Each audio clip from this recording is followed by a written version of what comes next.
Devenir une rockstar scientifique avec une découverte digne de la bombe atomique, le tout dans une quête que même son chef disait suicidaire, c'est l'histoire de cet homme, Marshall Nirenberg.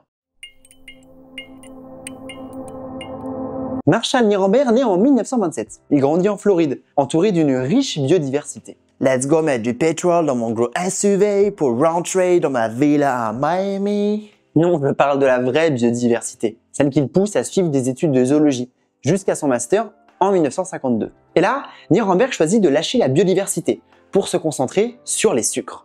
Alors le job du gars n'était pas de trouver le bon dosage pour un café. Non, il s'intéresse en thèse à la chimie des sucres, qu'on retrouve un peu partout dans le vivant. Une fois sa thèse en poche, le chimiste rejoint en 1957 le National Institutes of Health. Il se lance alors dans un projet que son chef qualifie de suicidaire, celui de décoder la pierre de Rosette de la biologie. Comprendre comment l'information contenue dans notre ADN est capable de donner des protéines, ces ouvrières de la cellule. Et tout ça alors que le gars n'a reçu aucune formation sur le sujet. Pour rappel, il bosse sur les sucres. Ce projet paraît suicidaire, c'est parce que la biologie a un petit souci à l'époque. Dans les années 40, Avery, MacLeod et McCarthy ont montré que l'ADN était le support de l'information génétique. Et pourtant, cette idée paraît complètement con. L'ADN, c'est une longue chaîne qui est composée de briques. Et ces briques, il y en a 4 différentes. A, T, G et C. On parle donc d'un alphabet de 4 lettres. À côté de ça, votre neveu qui dit ARE, il a un langage hyper développé. Ce tout petit alphabet de seulement 4 lettres serait donc suffisant pour expliquer comment une cellule se divise, comment les neurones échangent des infos, pour qu'on ait des individus mâles et d'autres femelles. Et face à cet alphabet bien réduit, on a des protéines. Les ouvrières de la cellule utilisent un autre alphabet, celui des acides aminés, avec 20 lettres différentes. Voilà la pierre de Rosette de la nature. Un alphabet de 4 lettres, un de 20 lettres, et aucune idée de comment passer de l'un à l'autre. Ce que font pourtant nos cellules en permanence. Et en plus, c'est hyper mal écrit, on devine à peine si c'est des C ou des G. Alors que les scientifiques se cassent les dents sur ce code génétique, ils font une première découverte. L'ADN ne donne pas directement des protéines. Il y a un intermédiaire, l'ARN. L'ARN, c'est le frère de l'ADN. Il a quasi le même alphabet. AUCG, là où l'ADN, c'était ATCG. Si vous espérez que le frère de l'ADN aurait un vocabulaire un poil plus développé, c'est raté. Et si vous souhaitez avoir un vocabulaire en sciences plus développé que l'ADN, abonnez-vous à cette chaîne, likez et commentez la vidéo. Ça m'aide beaucoup. En 1954, un physicien du nom de Gamow crée un petit club. Genre club de Scrabble, mais là on parle synthèse des protéines.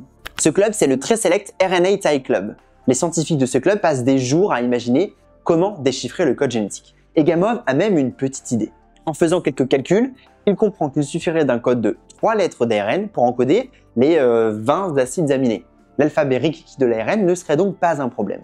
Sauf que pendant que le RNA Tie Club brainstorm sur le sujet, Nirenberg est à l'écart. Parce que oui, Nirenberg ne fait pas partie de ce club bien trop select. Après tout, il n'est qu'un jeune chercheur parmi tant d'autres lancés dans une quête suicidaire. Je sais pas pourquoi je fais cette voix. Heureusement, pour décrypter ce code, Nirenberg a une stratégie. Pour éviter des interférences avec d'autres processus de la cellule, il va utiliser un système cellulaire, mais sans cellules.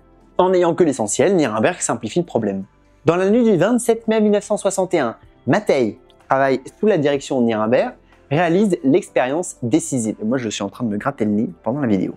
Il prend une séquence ARN composée uniquement de U et il l'ajoute au tube à essai contenant juste ce qu'il faut pour produire des protéines. Et là, il obtient une protéine composée uniquement de l'acide aminé phénylalanine. On note la qualité des effets spéciaux. Matei et Nirenberg viennent de réaliser un exploit. Ils ont percé le premier secret du code génétique. Ils savent désormais que 3 lettres U donnent la lettre phénylalanine, protéine. Excité par sa découverte, Nirenberg présente ses travaux quelques mois plus tard à un congrès scientifique à Moscou. Et là, c'est le bide absolu, pire que ma dernière vanne en soirée. Personne ne connaît Nirenberg et il ne vient même pas de ce domaine scientifique. Donc, personne ne l'écoute. C'est fou quand même. Le mec vient de décrypter le code génétique, mais tout le monde s'en tape. Heureusement pour lui, il y a une personne qui a suivi toute cette histoire. James Watson, l'un des membres du RNA Tie Club. Vous savez, le club de Scrabble pour biologistes. Et James Watson, c'est accessoirement celui qui a co-découvert la structure de l'ADN. Le mec pèse dans le game. Après avoir vu les résultats de Nirenberg, il se débrouille pour qu'il puisse de nouveau présenter ses travaux. Et cette fois, c'est une standing ovation pour Nirenberg. Il a même dit qu'après ça, il était devenu une rockstar scientifique. Peu de temps après, des ARN plus complexes sont produits pour tester les différentes combinaisons de lettres. En quelques années, l'intégralité de la pierre de Rosette est décryptée. Ce tableau devient alors l'un des fondamentaux de la biologie. Il indique quelle lettre d'ARN donne quel acide aminé. Un code qui fonctionne par triplet de lettres, comme le physicien Gamow l'avait imaginé. 7 ans après l'expérience des Nirenberg reçoit le prix Nobel avec Orana et Oley pour leurs travaux sur le code génétique. Et si on a oublié cet événement, à l'époque, ça a fait l'effet d'une bombe. Parce qu'en 1961, cette découverte a été parfois considérée comme plus importante que la bombe atomique, ou même que le premier humain dans l'espace. Cette découverte a soulevé pas mal de questions éthiques autour de notre capacité à créer la vie de toute pièce, grâce à ce code.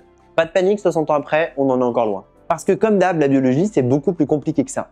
N'empêche que ces recherches, elles ont révolutionné les sciences.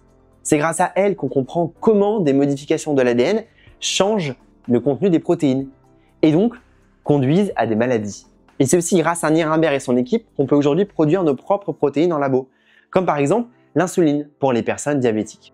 Heureusement que Nirenberg s'est lancé dans cette idée suicidaire, comme disait son chef. Nirenberg a donc obtenu le prix Nobel à tout juste 40 ans. Une anomalie quand on regarde à quoi ressemblent nos chers prix Nobel. Et d'ailleurs, je décrypte qui sont ces prix Nobel et ce qu'ils révèlent de la science dans cette vidéo. Avec Charlotte de la chaîne Les Langues de Chat, on dresse un portrait assez particulier de la recherche scientifique, ça vaut le détour.